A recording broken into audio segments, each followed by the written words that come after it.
Welcome aboard to podcast 37 in the series of the Voyage to Back Yonder.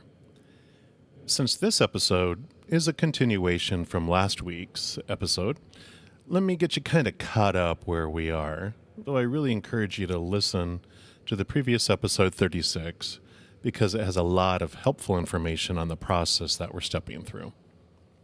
So last episode, we started walking one of our thoughts down the plank by using a process called The Work by Byron Katie. And all the materials and videos she provides are free on our website at thework.com.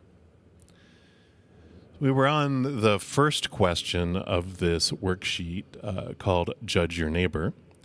And we were reviewing my feelings about this pirate, Jack, who I had stressful thoughts about. When I encountered a specific situation, our team was celebrating an awesome achievement, and out of nowhere, Jack complained about hearing thunder and hoping that there wasn't going to be hail, and then it wouldn't destroy his flowers. So for me, it was like a buzzkill. Now, the first question on the worksheet is, in this situation, who angers, confuses, hurts, saddens, or disappoints me, and why? And my answer for that was, I'm disappointed with Jack because he shouldn't focus on things out of his control and spread negativity in the team. He should be supportive of the team by being happy, upbeat, and keeping negativity to private conversations with friends. So previously, we tackled the first phrase that Jack shouldn't focus on things out of his control. And when I completed the turnaround step that we talked about, I discovered that I was focusing on things out of my control. Things like Jack's emotions and actions are out of my control. My other team members' reactions to Jack's actions are out of my control. And of course, the weather's impact on Jack's plants is way out of my control. That realization, that was the result of me turning around the statement, Jack shouldn't focus on things out of his control, and replaced me into the story as the character with the statement, I shouldn't focus on things out of my control. So at the end of the last episode, I challenged you to see what other turnarounds there could be, and we'll look at those now. So the question, or the statement really, Jack shouldn't focus on things out of his control. One of the other turnarounds is we can switch the accusation to the opposite to say Jack doesn't complain about things out of his control. And then I can ask myself for examples of how that is as true or truer than the original statement. And it's amazing how my mind will bring up memories to support that statement as well. So Jack, he does share positive experiences about his travels, his life experiences, some challenges he overcame in his life, and he rallies with the team to bring support when we're doing things like competing in contest with other teams, or there's some sort of team challenge that we have. Just a big support. And in fact, he does that about 90% or more of the time. So I see in comparison that he hardly says much that can be perceived as negative. So good turnaround there. Another turnaround would be switching the statement to, Jack should focus on things out of his control, as well as I should focus on things out of my control. And why could these be as true or truer statements? When we focus on things out of our control, we get to experience stress and disappointment, and those are awesome. What's great, though, is these can eventually trigger us to turn inward to question why we're focusing on things out of our control. When that stress and disappointment becomes so much we just get into that mode where we want to find out what is going on. I have to do something about this because I can't stand it anymore. And it's in that self-reflection we can get to the root of why we're feeling the need to be in control. And I know with my processing of my stressful emotions, one thing I discovered is that my fear ego has a long list of things that needs to happen in order for me to be deemed worthy of being loved and accepted. Many of these items on that list have to do with other people's actions towards me or another's emotional state. Things like, I need to make them happy. I should sacrifice myself for their happiness. I should be with this type of person and have this type of career, making this amount of money. So many things out of my control. So when I question that statement that I should focus on things out of my control, now that makes total sense to me because it turns me inward to my answers and for what I'm really searching for. Unconditional love. We'll move on to another part of the first question, which is when I stated that Jack should not spread negativity on the team. When we apply the 4-question step, we start off asking, is it true that Jack should not spread negativity on the team? As I step through the worksheet, my brain is already starting to support my new way of believing.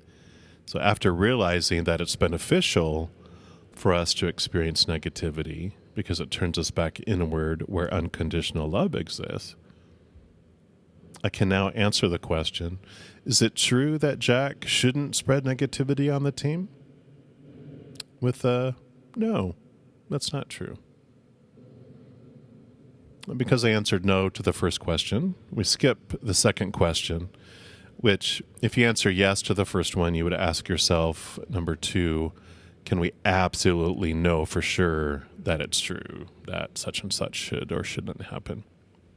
So because we answered no, we'll go on to number 3, which is how do I feel when I believe the thought that Jack shouldn't spread negativity on the team?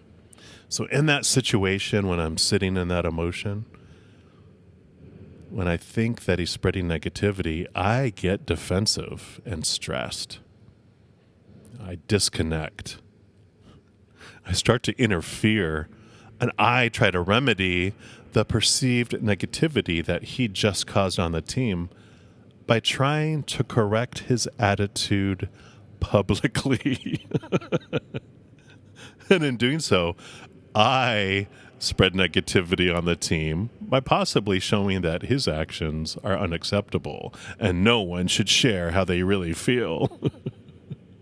Oh, what an ugly feeling. Then we move on to number 4 in the 4-step process. And that question is, if I could set that belief and thought aside that Jack shouldn't spread negativity on the team, how would I feel then? Who would I be then? So when I sit in that situation and I kind of step aside and just pretend like I can't believe that thought and just observe, I would smile.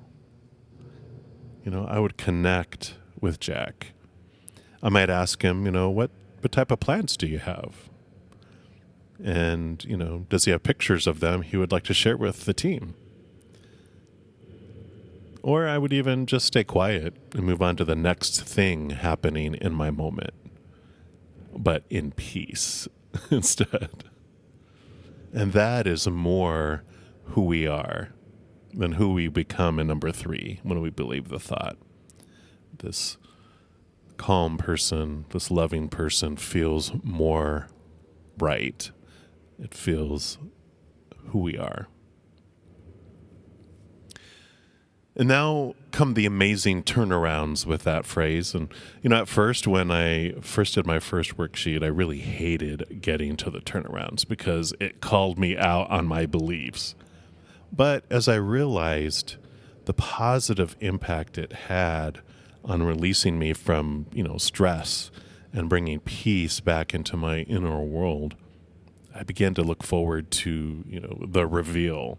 I wanted the truth because that is what does set our minds free. So what are the turnarounds for Jack shouldn't spread negativity on the team? So A, we already kind of talked about that Jack should spread negativity on the team because it will point us back into ourselves where we find unconditional love. And that would also apply to the I should spread negativity on the team. Really, I should? Yes, because when I spread negativity on the team, it also releases me somehow of trying to be perfect. We judge ourselves so harshly that when we finally mess up by breaking one or more of our conditional love laws, we get to face that self-judgment that can be so cruel. But within that cruelty, if we can look past the defender within us, trying to make excuses for the mistake we made, blaming others or blaming situations, if we can get past that, we can begin to question, who made this rule up anyway? Why is it even there? Where did it come from? Why is it so important? And within the questioning, we begin the unconditioning. Another turnaround, also touched on a little bit, is I shouldn't spread negativity on the team. Because when I publicly correct Jack, I'm not validating his feelings. I'm probably creating a judgmental tone in my comments about how I'm thinking Jack should act. Also, I'm creating negativity of my own team inside me, all those voices inside my head, by being outside of myself, out of my own business, over there in Jack's business and, all those team members' business. I've left myself. And I'm out there meddling in how I think the world should be without being sane inside myself in the moment. And if I'm out there reacting in fear, how can a crazy person help the world when he isn't helping himself first? Who's really going to listen to him anyway? This worksheet process has been amazing for me. When I use it as meditation and self-contemplation and not as a self-judgment attack, and I move into a space of understanding the lies that my brain has been presenting me and all the evidence that has provided me in the past to try to support the lies, all those start falling apart when new evidence is introduced that was conveniently left out. Our brain and our fear ego will only provide the data that supports its beliefs because it wants to try to convince us to believe the story. And it wants us to convict everyone it is accusing of their wrongdoings, including ourselves. But as we investigate the stories, putting all the thoughts and evidence down on paper, we can bring clarity through the contemplation of an open heart and an open mind. And then we find our truth. And then we find more freedom from stress and anxiety. In the next episode, we'll move on to question number 2 on the Judge Your Neighbor worksheet. Don't worry. It seems that the most time when I'm working through, these worksheets, a lot of the time is taken on question number 1, because that's where we really start to dissect the emotions and beliefs. The rest of the questions as we work through the worksheet seem to start falling into place as the answers we come up with start to echo truth, and the lies just kind of start falling apart. I even start to laugh at kind of the silliness of some of the statements I wrote down, but it is so important to write it down so our fear ego doesn't pull the wool over our eyes again. So until next episode, take some deep breaths and maybe take a look at your own worksheet, or at least maybe look at some of the videos that are available at thework.com or on YouTube. They really can change your life if you're looking for a change. Enjoy your voyage, Captain. I love you.